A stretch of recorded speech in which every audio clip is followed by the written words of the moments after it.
যে কোথায় ব্যালট বাক্স ব্যালট তৈরি হয়েছে এই র্যালি যখন জিজ্ঞেস করেন সাংবাদিকরা বলেন যে এটা আমার জানা নাই।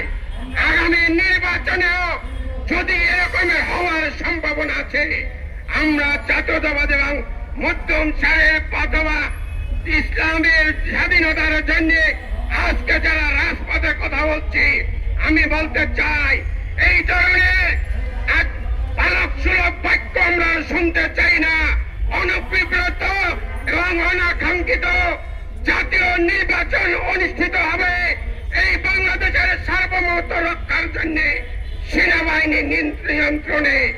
এই নিয়ন্ত্রণে যদি একটি ভালো গ্রহণযোগ্য নির্বাচন করা যায়, আগামী বাংলাদেশ গুণগত পরিবর্তন, গণতন্ত্র, ফ্যাসিস্ট মুক্ত এই বাংলাদেশ প্রতিষ্ঠা হবে।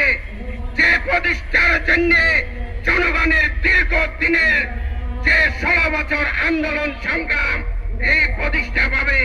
আমি এই আন্দোলনে নির্বাচন একটি গ্রহণযোগ্য করার জন্য এই সাংবাদিক বন্ধুদের আহ্বান জানিয়ে আমি আমার বক্তব্য